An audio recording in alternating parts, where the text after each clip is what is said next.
Bismillahirrahmanirrahim. Assalamualaikum warahmatullahi wabarakatuh. Waalaikumsalam.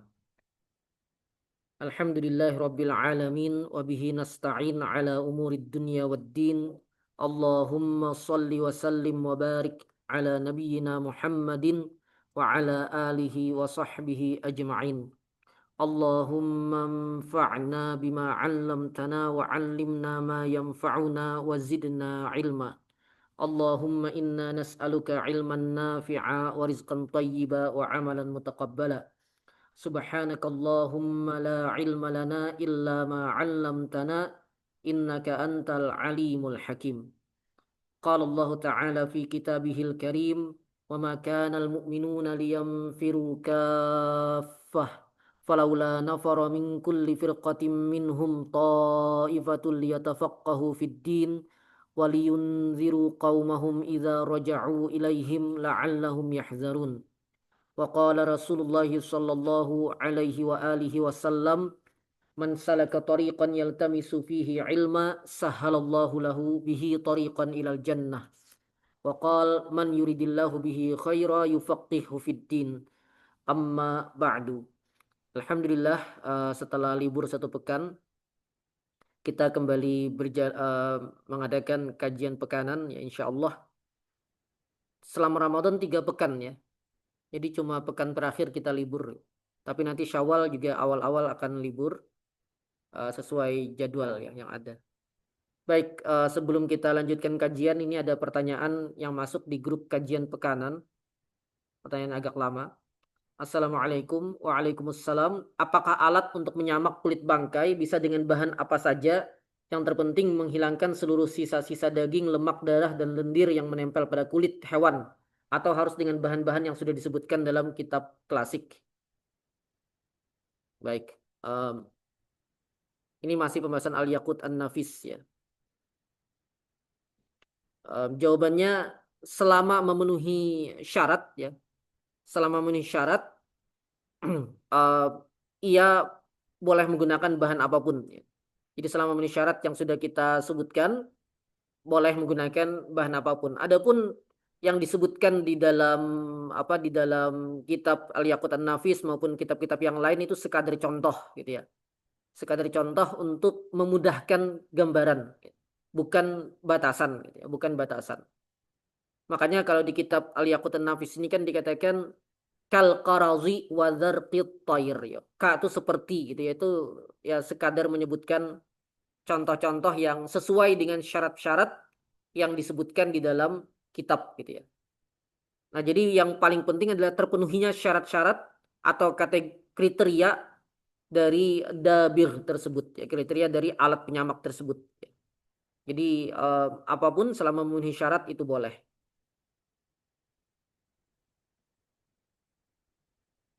Ini siapa tahu nanti ada yang kerja di ini ya, peternakan ya. Penggemukan hewan atau penyembelihan hewan ya. Kalau yang tidak bekerja di situ memang tidak terlalu tidak terlalu perlu ya. Ya, ada hal menarik ya, tentang fikih ini. Dikatakan misalnya oleh Syekh Yusuf Al-Qaradawi, kemudian juga disampaikan oleh beberapa masyayikh lain ya, terkait dengan fikih kontemporer. Termasuk Syekh Muhammad Az-Zuhaili. Ya, saya ingat saya Syekh Muhammad Az-Zuhaili juga menyampaikan di salah satu tulisan beliau dan banyak lagi yang lain bahwa penulisan fikih di masa sekarang uh, itu perlu menyebutkan persoalan-persoalan yang memang sedang real di hadapan kita gitu ya. Yang sedang ada di hadapan kita dan salah satu yang mereka sarankan untuk tidak lagi perlu dimuat. Jadi kalau ada yang menulis kitab fikih yang sifatnya ensiklopedis gitu ya, maksudnya dari taharah sampai jinayah gitu ya. Maka ya bagian-bagian yang mungkin tersebar banyak sekali di kitab-kitab klasik tapi saat ini sudah tidak ada faktanya tidak perlu dituliskan. Atau kalaupun ditulis ya sekadarnya saja gitu. Misalnya ya jelas adalah tentang perbudakan. Hukum-hukum seputar perbudakan itu kan di dalam fikih klasik itu banyak sekali. Dari ibadah sampai jinayah. Ya. Ibadah misal tentang sholat Jumat. Siapa yang wajib sholat Jumat kan ada di situ syarat merdeka gitu ya. Saat ini kan kita susah membayangkan apakah Palestina itu warga Palestina itu tidak wajib sholat Jumat gitu misalnya. Nah, merdeka yang dimaksud itu seperti apa gitu. Nah, mungkin itu bisa dibahas gitu ya. Tapi kalau dalam kasus perbudakan, nah itu kan ya saat ini tidak ada faktanya lagi. Termasuk juga beberapa hal yang disebutkan oleh para ulama dulu itu sekadar ini aja, sebenarnya sekadar ya dugaan gitu ya. Sekadar perkiraan dan ya istilahnya seandainya ada gitu kan. Kadang mereka ada yang menyebutkan bagaimana kalau makulul laham dengan makulatul laham kawin. Hewan yang boleh dimakan dagingnya jantan dan betinanya kawin. Misalnya sapi jantan kawin dengan sapi betina. Melahirkan anak dengan surah adami dalam bentuk manusia. Kemudian setelah itu dia besar, tafaqqaha gitu. Dia kemudian hafizal Quran, dia menghafal Al-Quran, bertafakuh fiddin, jadi kiai gitu. Kemudian jadi imam sholat Id, Idul Adha. Bolehkah setelah dia selesai jadi imam sholat Id, disembelih? Kan anak sapi ya. Nah, itu ada di kitab fikih dulu itu. Ya jawabannya boleh. Karena dia hewan boleh dimakan dagingnya. Cuma kan kita membayangkan kok bisa gitu ya. Memang ya zaman dulu mungkin sekadar gambaran aja ini kasus ini. Seanehnya pun disebutkan. Termasuk yang juga sering mereka sebutkan itu atau ada lah mereka sebutkan misalnya tentang eh, apa tentang ikan duyung. Duyung, ikan duyung yang ini maksudnya putri duyung. Kalau ikan duyung yang ikan betulan itu memang ada. Ya bisa dicek di Google ya. Saya coba ketik di Google nih. Ikan duyung yang ikan betulan tuh ada. Namanya duyung. Nah ini kan ada. Ikan duyung. Ini ada gambarnya ini kan duyung atau dugong. Nah, mamalia laut. Ya kawan-kawannya anjing laut dan semisalnya. Tapi yang putri duyung yang kayak di apa di cerita-cerita itu gitu. Yang kepalanya manusia gitu kan, kemudian ekornya ikan. Itu ada di kitab fikih disebutkan dan dibahas gini. Nah, mereka mengatakan ini kami dapat kabar dari orang-orang yang pernah misalnya melaut segala macam gitu. Nah, mereka kan cuma verifikasi kabar aja kan, dan mereka juga sebenarnya tidak ingin membahas bahwa itu real ada atau tidak gitu. Mereka cuma kami pernah dapat kabar yang begitu. Nah, ada hewan yang begitu. Nah, sekarang hukumnya bagaimana? Nah, mereka bahas begitu. Sayangnya orang zaman sekarang yang tidak punya nalar kritis mengira itu hewan betulan ada. Kemudian mereka bahas dalam konteks ya membahas hewan langka itu bukan membahas fikih. Padahal para ulama dulu pun menulis itu sekadar sebagai gambaran fikih saja gitu. Kalau kasusnya seperti itu ada bagaimana kan ada juga yang bagaimana kalau manusia kepalanya dua gitu. Ya yang kalau kembar siam ya, kembar dempet memang betulan ada tapi kan dia bukan kepala dua kan ya. Dia bukan kepala dua itu memang dua sosok yang berbeda gitu. Cuma dempet tubuhnya cacat gitu. Tapi di fikih itu ada orang yang kepalanya dua gitu. Bagaimana itu wudhunya? Bolehkah dia masuk satu kepala saja? Kan kita bayangkan kalau benar ada yang begitu kan monster gitu. Nah, di kitab Al-Mawsu' Al-Fiqhiyah Al-Kuwaitiyah, ensiklopedia fikih Kuwait, tentang Putri Duyung itu di catatan kakinya disebutkan ini mitos orang zaman dulu. Tidak ada faktanya. Gitu. Saya pernah tulis dulu beberapa tahun yang lalu. Cuma saya pernah dapat juga tulisan yang seakan-akan mengesankan bahwa Putri Duyung itu betulan ada. Ditulis oleh seorang pegiat fikih di Facebook gitu, saya ada tersebar gitu. Buktinya apa? Buktinya disebutkan di kitab-kitab fikih. Saya bilang tidak berpikir gitu. Ya kita pahami lah orang zaman dulu kan wajar lah dapat informasi-informasi yang serba terbatas kan ya. Eh, Bahkan saya bisa katakan seandainya pun betul dia melihat itu ada gitu. Seandainya pun dia betul melihat itu ada real gitu. Bukan halusinasi juga betulan ada dia melihat itu. Maka kemungkinan besar itu seperti sosok Nyi Roro Kidul. Jin gitu. Bukan bukan ikan gitu. Tapi jin. Eh, karena apa? Karena kalau ikan orang-orang sudah pasti tahu. Kan Putri Duyung itu diceritanya kan di lautan bagian atas saja, bukan di bagian yang terdalam yang belum dieksplorasi manusia kan. Bagian atas saja. Seandainya betulan ada, pasti sudah terlihat sekarang. Tidak mungkin ada yang menyembunyikan. Untuk apa dia menyembunyikan juga? Tidak ada gunanya gitu. Nah, ya itu menunjukkan ya di masa lalu kadang-kadang fikih itu menceritakan hal-hal yang ya ya mereka ingin menyebutkan mungkin konsistensi dari dawabit fikih yang mereka ingin sebutkan gitu. Jadi kan ada dawabit fikih ya, ketentuan fikih dalam setiap persoalan itu kan. Kalau air misalnya dawabitnya apa yang boleh digunakan untuk wudhu gitu. Nah, kemudian mereka buat perumpamaan seandainya ada air yang seperti ini, gitu. Seandainya ada air yang seperti ini, apakah boleh digunakan untuk wudhu? Nah, maksudnya kan ya entah ada atau tidak, tapi ini perkiraan gitu. Seandainya ada bagaimana? Kadang-kadang kita yang zaman sekarang yang tidak membacanya secara kritis mengira itu betul ada gitu. Kan aneh ya. Jadi mengalami kemunduran selama ratusan tahun kita berpikirnya. Ya, ya itulah gitu. Nah, termasuk tadi persoalan yang dulu ada tapi saat ini sudah tidak ada lagi ya tidak perlu dibahas.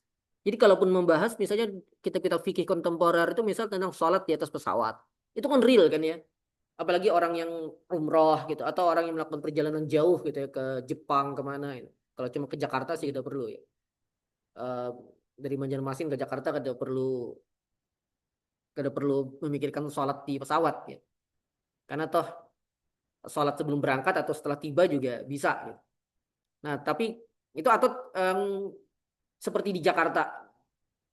Saya sudah lama sih tidak ke Jakarta, tapi kayaknya masih tidak berubah ya, kayaknya macet gitu.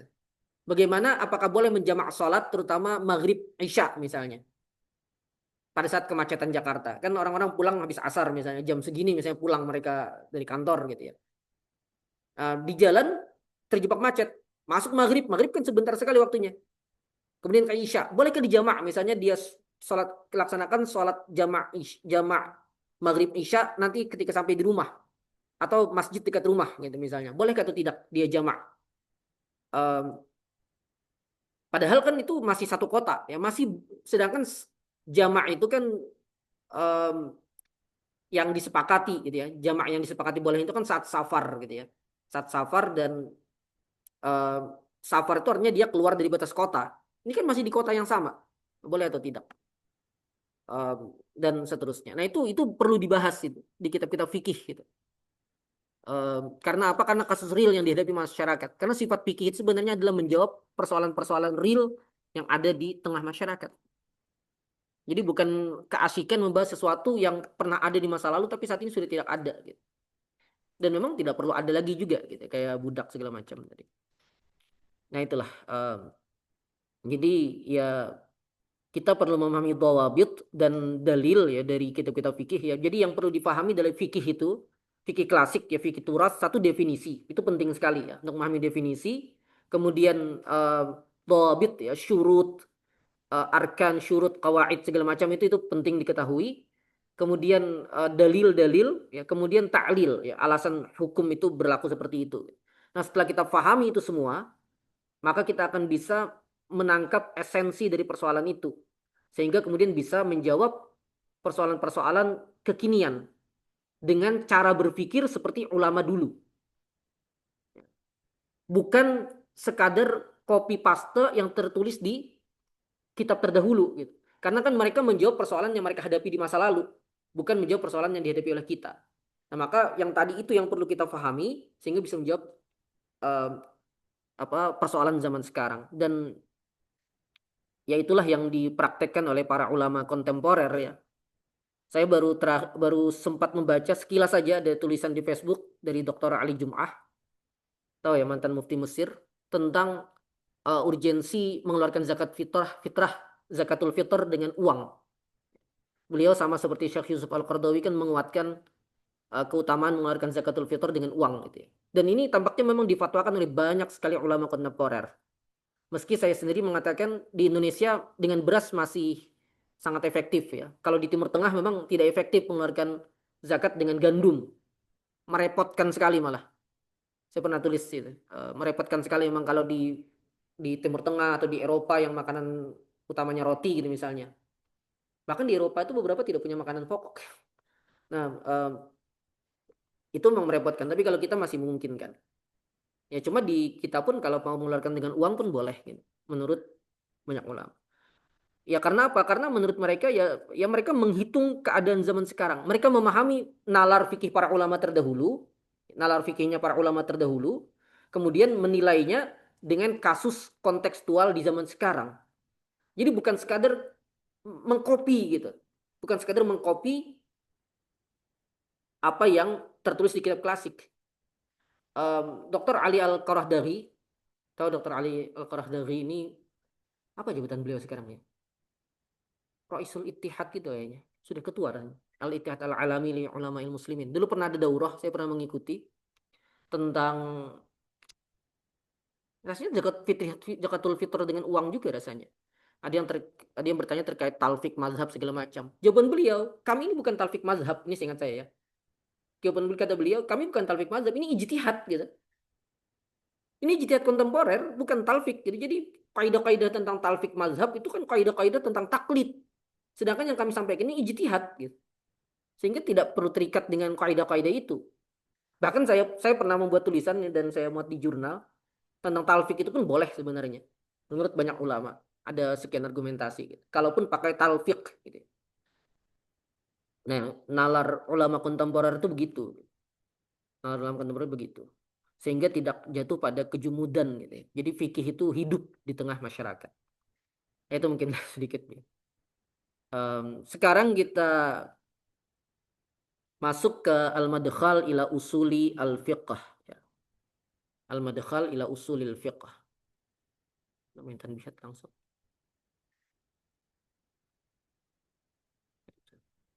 Bentar ya. Al-madkhal ila usulil fiqh. Tanbihat. Kemarin kita mendefinisikan ta'rif usul fikih ya. Kemudian mendefinisikan apa itu usul dan apa itu fikih. Terakhir itu begitu ya. Dan kita terakhir pada perincian fikihnya. Nah sekarang tanbihat, catatan-catatan terkait definisi yang disebutkan sebelumnya. Ya. Baik. Baik. Bismillahirrahmanirrahim. Qala al-muallifu Dr. Abdurrahman As-Saqaf hafizahullahu taala wa nafa'ana bihi wa bi'ulumihi fid dharain amin. Tanbihat ini semacam ya catatan-catatan gitu ya. Al-awwal at-tanbihul awwal, catatan pertama, hadzat ta'rifu lil Isnawi. Definisi ini definisinya Imam Al-Isnawi ya. Yaitu ini definisi fikih maksudnya ya. Ini kita agak jauh lompatnya ke pelajaran sebelumnya. Definisi fikih yaitu al-ilmu bil ahkami syar'iyyatil amaliyati al-muktasabu min adillatiha at-tafsiliyah. Al-ilmu bil ahkami syar'iyyatil amaliyati al-muktasabu min adillatiha at-tafsiliyah. Ini definisinya Imam Al-Isnawi. Ya. Wakhtarnahu li'annahu al-masyhurul mutadawal 'indal usuliyyin. Dan kami pilih definisi ini karena ia yang masyhur dan beredar gitu di kalangan ulama usul ya. Definisi ini yang paling sering disampaikan gitu ya. Definisi ini yang paling mungkin bisa menggambarkan apa itu fikih. Ya, atau paling tidak tadi paling masyhur gitu, ya, paling terkenal lah. um, ya itulah ya.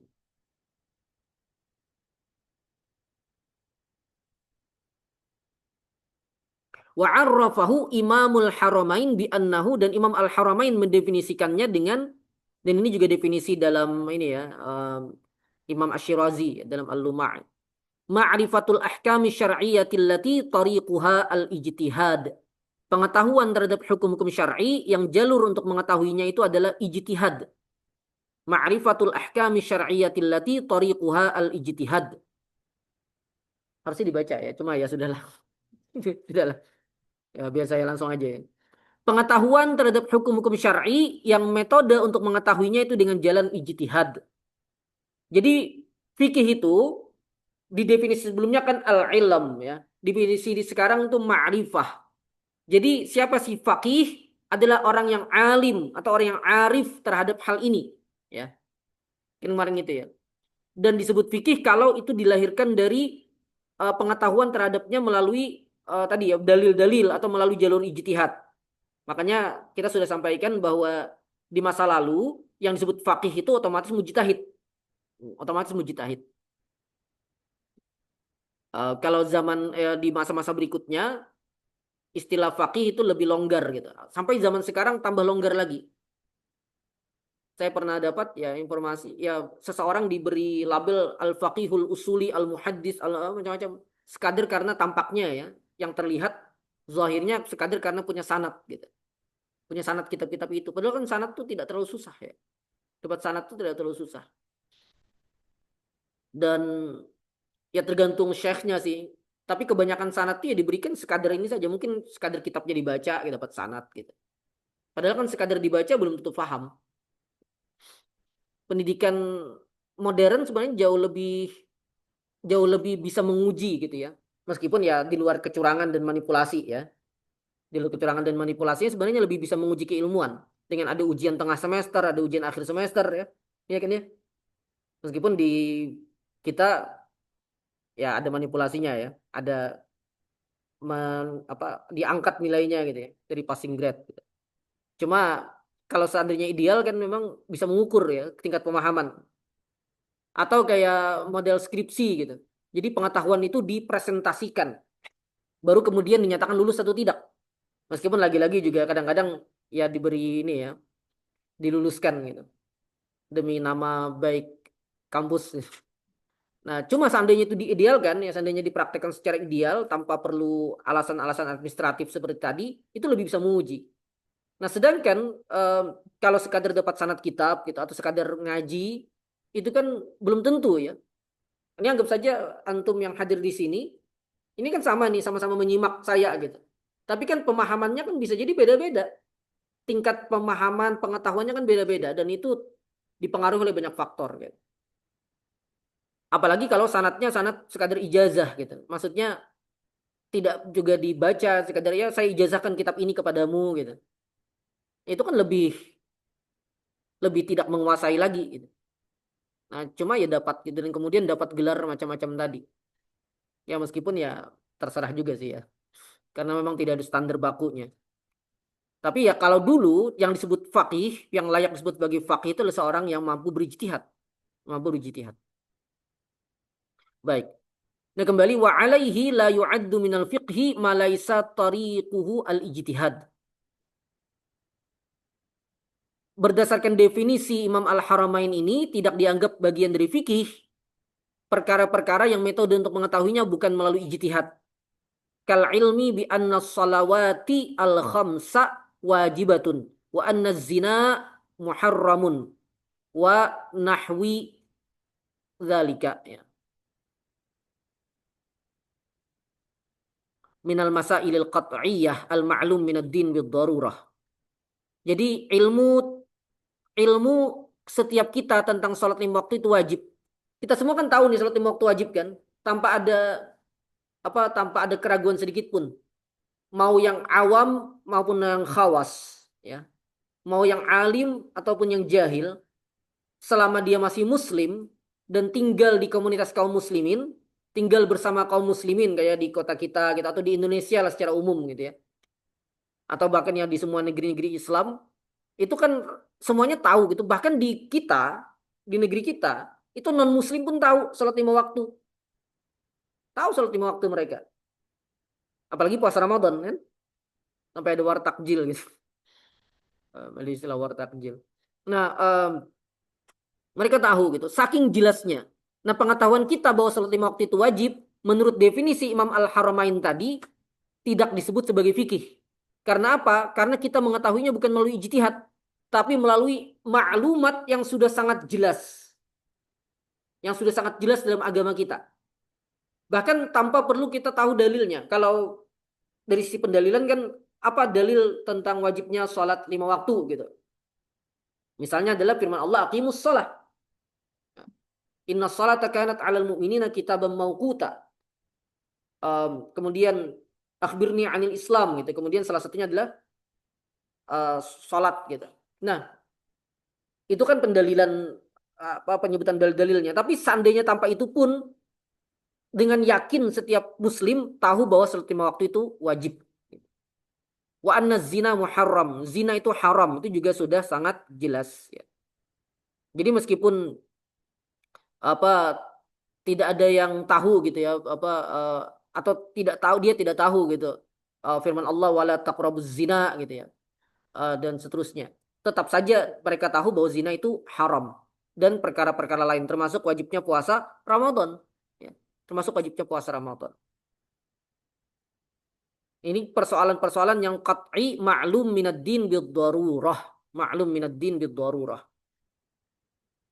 Makanya dalam literatur Syafi'iyah dikatakan untuk perkara-perkara yang ma'lum minad din bid-darurah ini uzur ketidaktahuan hanya pada dua pihak. yaitu orang yang baru masuk Islam. Ini pun kan gambarannya baru masuk Islam dan belum tahu detail ajaran Islam. Kalau orang yang masuk Islam di Indonesia juga tampaknya sudah tahu juga duluan.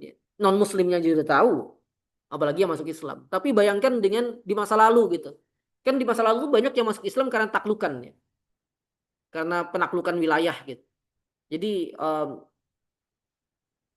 ya setelah ditaklukkan mereka kemudian ada yang masuk Islam gitu. Nah, ketika mereka masuk Islam, mereka tidak terlalu paham gitu, ajaran Islam itu apa saja. Nah, kalau dia baru masuk Islam, tidak tahu ajaran Islam, kemudian dia tidak tahu sholat lima waktu itu wajib, maka diberi uzur. Dia dimaafkan gitu. Kalau tidak tahu sholat lima waktu itu wajib. Atau orang yang, kalau di kitab klasik itu disebutkan, orang yang eh, tidak tidak tinggal bersama ulama yang bisa mengajarkannya tentang kewajiban sholat.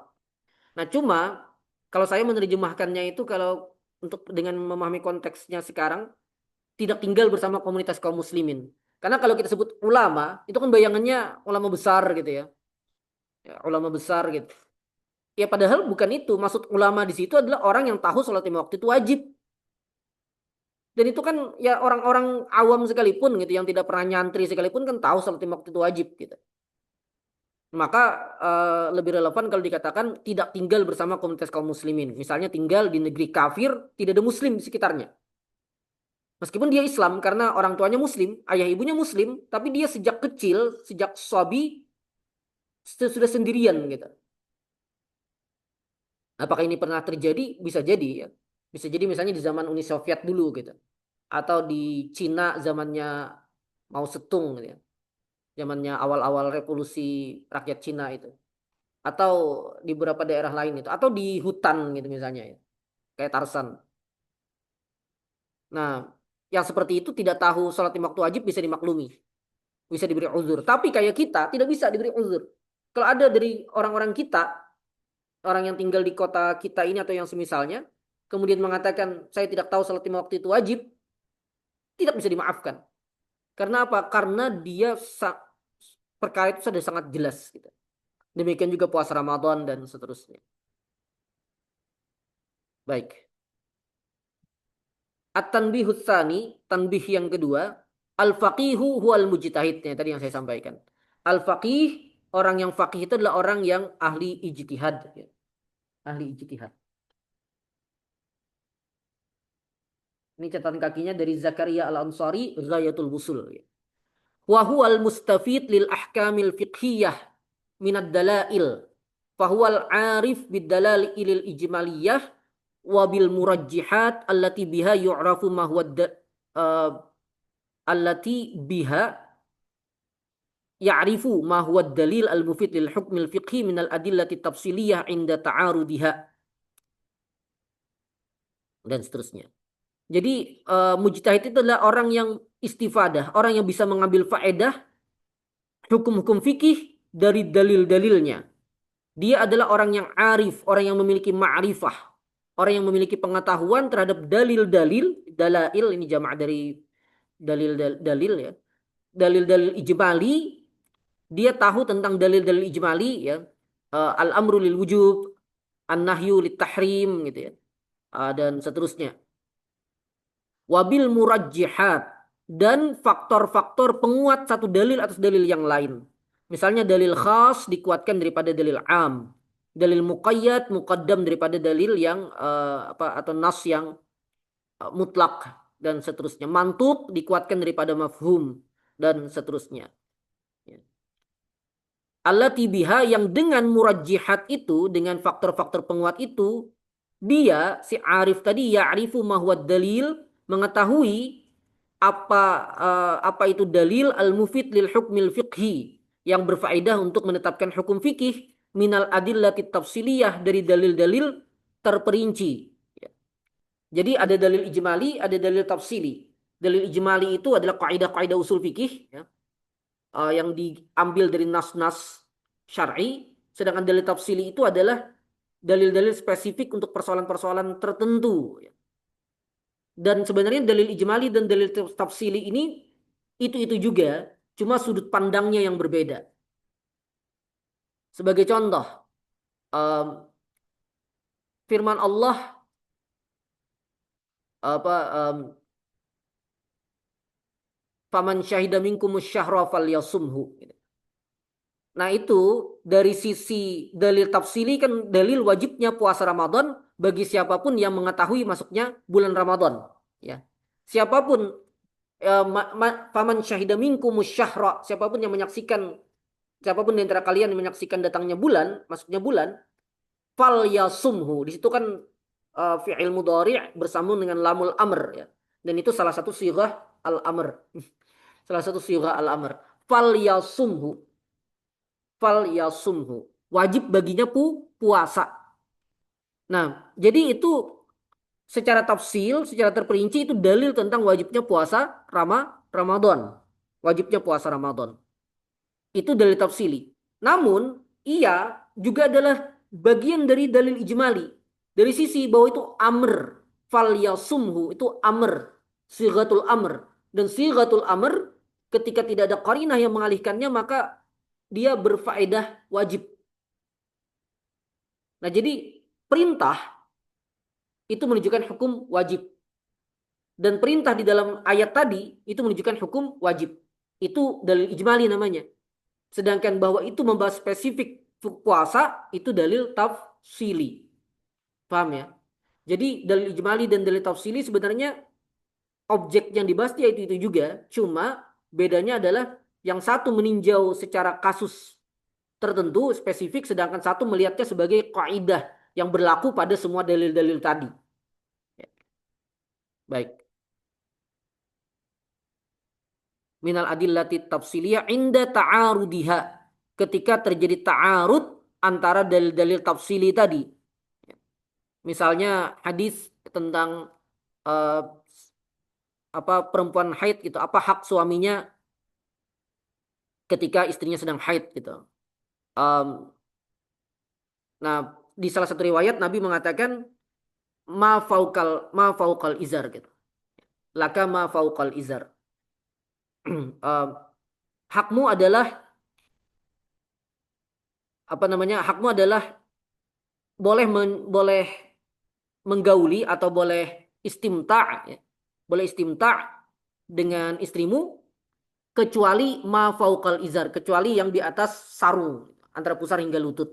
Jadi berdasarkan dalil ini boleh seseorang bercumbu rayu dengan istrinya gitu ya, kecuali um, kecuali pada pusar hingga lutut gitu. Tidak boleh gitu. Kalau tanpa penghalang. Nah, sedangkan satu hadis lagi mengatakan isna'u kulla syai'in illan nikah. Nabi mengatakan lakukan apapun dengan istrimu kecuali nikah. Nikah di situ maksudnya adalah al-wat'u, al-jima', hubungan badan. Jadi boleh melakukan apapun dengan istrimu kecuali hubungan badan saja tidak boleh. Jima' saja tidak boleh. Jadi kalau mengikuti hadis pertama bercumbu rayu afwan ya, bercumbu rayu dengan menyentuh paha istri misalnya.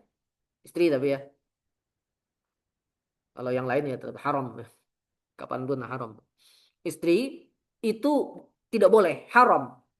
Menyentuh bercumbu rayu dengan paha istri tanpa penghalang gitu ya. Itu haram.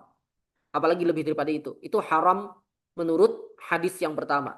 Sedangkan menurut hadis yang kedua itu boleh. Yang tidak boleh cuma kalau sampai jima'.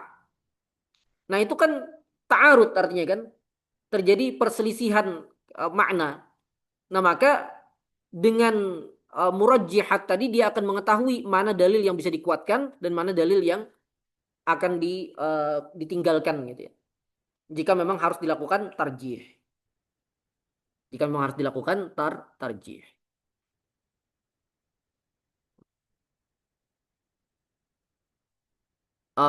Wa yakunu muttasifan bi sifatil mujtahid al mu'abbar anha bi syurutil ijtihad.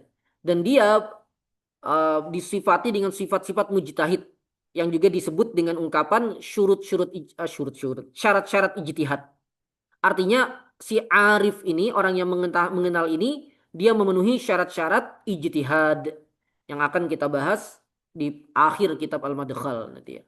Syarat-syarat ijtihad itu di ujung-ujung pembahasan kitab.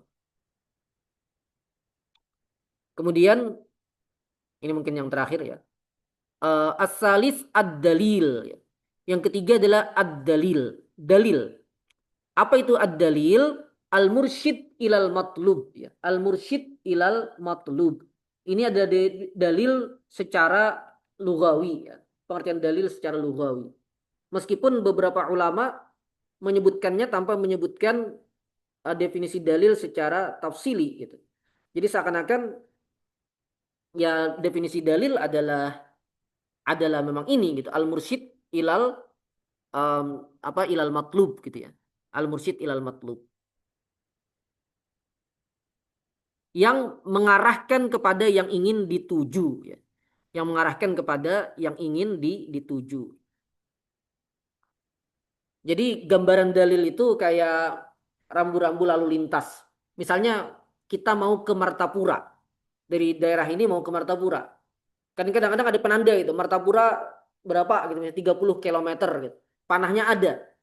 Nah dengan kita mengikuti petunjuk itu, kita akan sampai ke kota Martapura. Nah al-matlub itu adalah kota Martapura. Matlub itu, yang dituntut. Mursyid itu penandanya tadi. Nah, dengan kita mengikuti penanda itu, kita akan sampai ke sana. Dengan mengikuti penanda itu, kita akan sampai ke sana. Nah, itulah gambaran apa itu dalil ya. Al-mursyid ila al-matlub. Dan ini adalah definisi dalil secara lugatan ya, secara bahasa ya. Secara bahasa. Uh,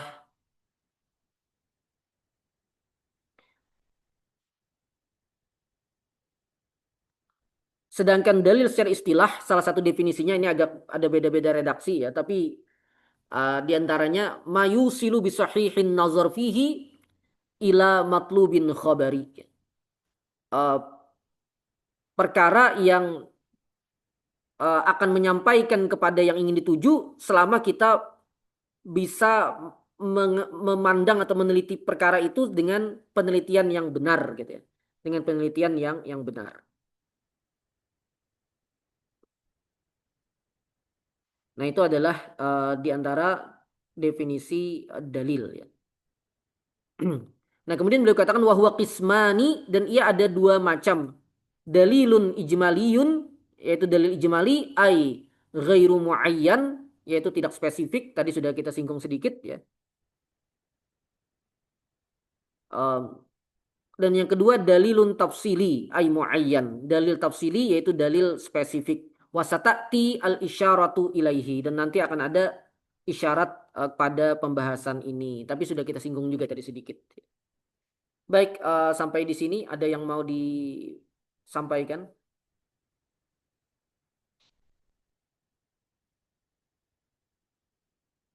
Ada yang mau disampaikan?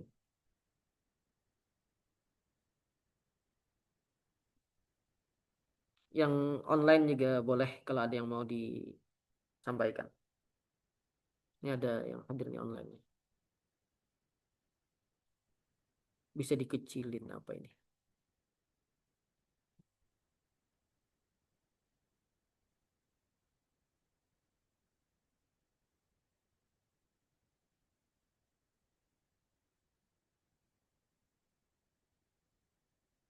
Ada? Tidak, cukup jelas. Sudah mau pulang. Em,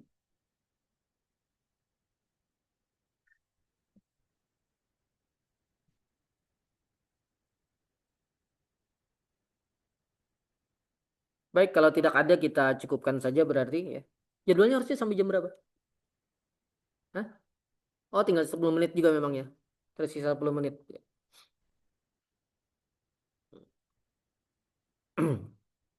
Em,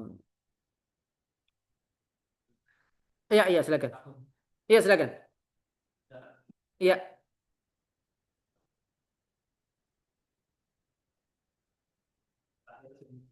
iya betul.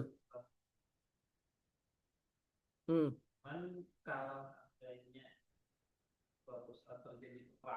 Iya, iya. Otomatis ada perbudakan. Oh.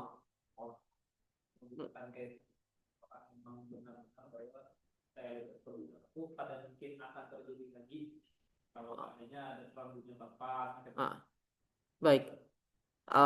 Kalau mungkin aklan kan mungkin ya. Kalau kemungkinan secara akal kan mungkin saja. Tapi mungkin pertanyaannya mungkin syar'an. Apakah boleh secara syariat gitu ya? Boleh terjadi, jawabannya sepengetahuan saya memang tidak ada ulama yang mengharamkan perbudakan secara mutlak. Ya, tidak ada. Mereka cuma mengkaji dari sisi bahwa Islam sebenarnya tidak mendorong perbudakan. Islam cuma mengakui konvensi internasional saat itu di mana memang perbudakan itu realita gitu. Dan ya umat Islam akan ya kalah gitu kalau dia tidak memakai itu gitu. Plus juga budak itu harta. Budak tuh harta milik gitu, dan di masa lalu membeli budak tuh apalagi budak yang bagus gitu ya. Itu mahal sekali harganya. Jadi dia termasuk barang berharga. Bayangkan kalau ketika itu misalnya ada seseorang yang punya budak perempuan 10 orang gitu. Harganya aja misalnya satu, misal gitu ya, 1.000 dinar gitu. Bayangkan Nabi, perbudakan saat ini dihapus. Hilangkan semua perbudakan. Orang hilang 10.000 dinar emas secara langsung. Itu kan kezaliman gitu. Itu kan kezaliman. Jadi Islam memang ya karena tadi konvensi internasional dan karena itu harta dan beberapa alasan lain, Islam tidak menghapuskan secara langsung perbudakan dan tidak mengharamkan perbudakan, tapi mengatur hukum-hukum seputar perbudakan dan mendorong pembebasan budak. Dorongan itu baik dorongan secara umum, keutamaan membebaskan budak, maupun dorongan secara khusus untuk kasus-kasus tertentu, misalnya kafarah tertentu. Kafarahnya adalah membebaskan budak gitu ya. Itqu raqabah, membebaskan budak. Jadi memang semangatnya itu semangat sebenarnya membebaskan budak, dan itu lebih selaras dengan semangat kesetaraan. Kan dalam Islam itu kan inna akramakum indallahi atqakum gitu. Tidak ada yang lebih mulia gitu, dari satu dan yang lain gitu. Nah, makanya para ulama kontemporer ketika mengetahui bahwa perbudakan sudah dihapus, dan memang secara resmi kan karena PBB ya, ataupun di Arab Saudi katanya dulu Raja Faisal itu ketika semangatnya dunia saat itu membebaskan budak, beliau beli budak-budak yang ada. Jadi tidak dihapus otomatis gitu, tapi dibeli budak-budak dari banyak orang, kemudian dibebaskan oleh beliau. Jadi ya orang yang punya budak juga tidak rugi karena dibeli. Kalau di kayak di Amerika dan Barat kan itu kan perbudakan itu kan mereka tangkapi ya orang-orang kulit hitam dari Afrika itu awalnya merdeka gitu, ditangkapi oleh mereka kemudian dijadikan budak gitu. Jadi ya perbudakan itu paling buruk, paling mengerikan di mereka sebenarnya.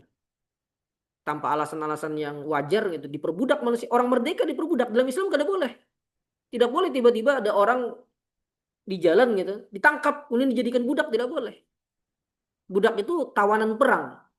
Cuma memang budak itu statusnya tidak akan lepas kecuali dibebaskan. Jadi kalau budak melahirkan anak, anaknya ikutan jadi budak. Kecuali kalau dibebaskan. Nah, jadi secara kemungkinan syariat apakah mungkin? Jawabannya mungkin-mungkin saja karena memang tidak ada dalil yang mengharamkan.